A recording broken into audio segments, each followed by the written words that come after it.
Hiroki's hands won't stop shaking, not from a duel, from paper sliding across a desk. A clerk sits with a brush, ready to mark the household registry.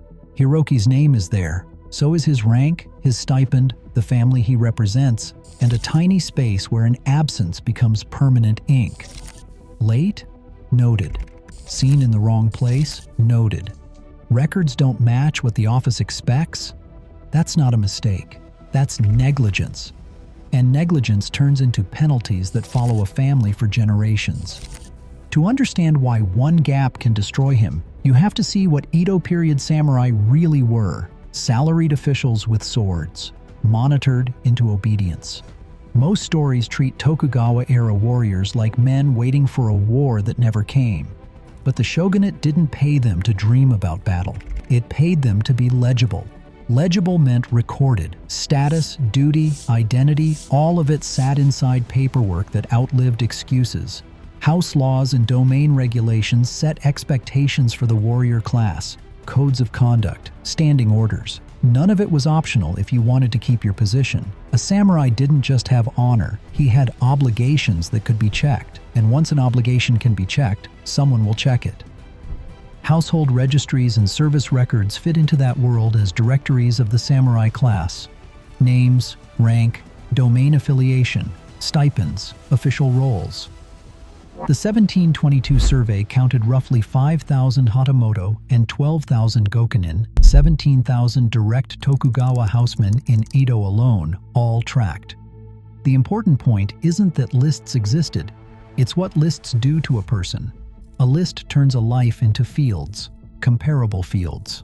If Hiroki claims a duty, the duty needs a line. His stipend needs a number. His household needs a documented head, dependents, a relationship to authority that survives audit. Every claim becomes a target. This is where the fear starts to make sense. A duel ends when someone falls. A record doesn't end, it accumulates.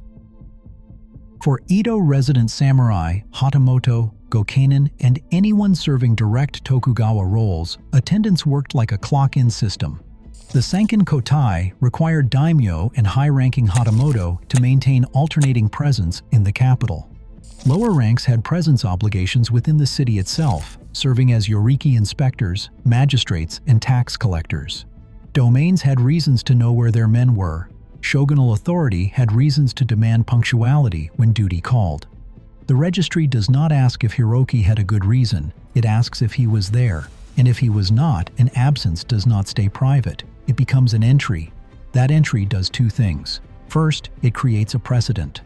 Miss once, and the next time you are late, it is not a first offense. Second, it creates a narrative about reliability that other officials can use later when assignments are handed out, when trust is weighed, when someone decides who looks steady and who looks like trouble. Conduct inspections made behavior itself part of the record. Presence verification. Were you seen in the proper place at the proper time? Sword regulations carried death consequences for improper use. The Koiguchi-san-sun rule meant drawing your blade 9 centimeters counted as a drawn weapon. The stakes were not about whether your sword was polished. They were about whether you could be trusted to exist correctly inside the system. A low-ranking samurai cannot afford a reputation for disorder. In an economy of stipends and debts, reputation is collateral.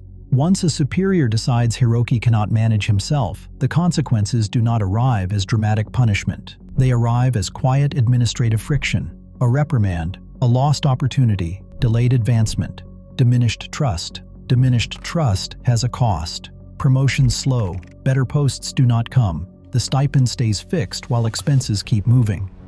Domain lords facing revenue shortfalls cut samurai pay. Kawana domain slashed stipends from 12,356 to 10,919 koku during one fiscal crisis, a 12% cut. And debt did not just threaten your budget, it threatened your capacity to maintain the appearance of status that record-keeping required. Hiroki's wife notices first. Neighbors stop lingering at the gate. His son watches other boys get invited to study with better teachers. The record did not name them. It did not have to. A father's notation becomes a family's ceiling. That is why the bureaucratic side of samurai discipline feels colder than violence. Violence is obvious. You can see it coming. This is procedural, silent, patient. If you want a modern frame, it is like a human resources file, a credit report, and a performance review merged into one permanent dossier. Not a private notebook, a document that defines how others are allowed to treat you. Hiroki understands this, which is why Ledger Day is terrifying. He is not scared of pain, he is scared of notation. And here is what matters.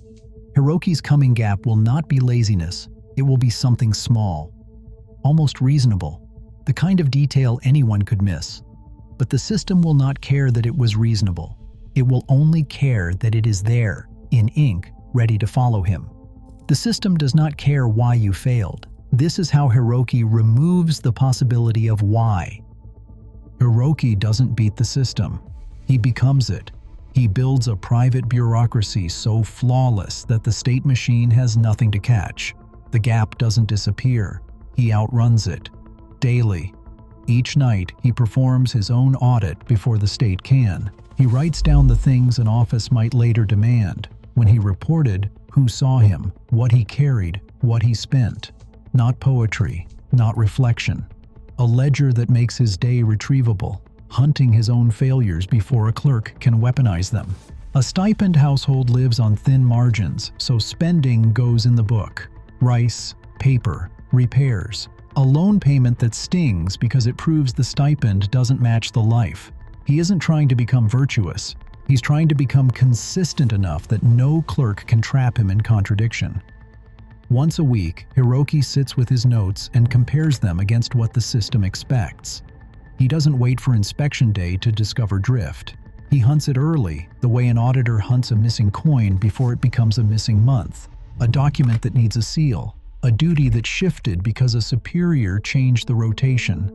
This is the part most people misunderstand. It's not discipline as pain tolerance. It's discipline as error detection. Small discrepancies don't stay small inside a record culture. They become patterns. Patterns become reputations. Reputations become fates. Hiroki treats readiness like ritual, not because he loves ceremony, because conduct inspection does not announce itself politely. He keeps clothing and equipment at the standard that survives a sudden glance. He prepares papers before anyone asks. If a clerk requests confirmation, he does not scramble. He produces. And because life does not cooperate, he builds pre-solutions. Wakes sick?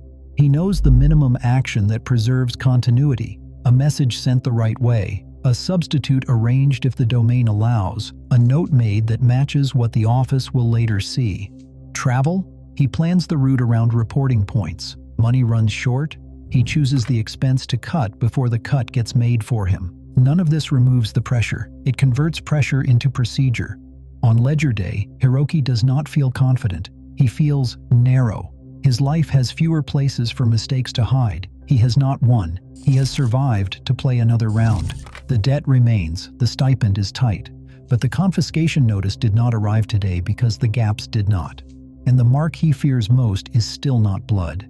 It is a notation that quietly ends careers. Edo samurai discipline worked because the state made habits into paperwork, and paperwork into survival. It was impression management in a surveillance state, not warrior training. It was bureaucratic endurance. The debt system was worse. That's next. Tell me in the comments which warrior bureaucracy you want dissected, because the details matter more than the myths.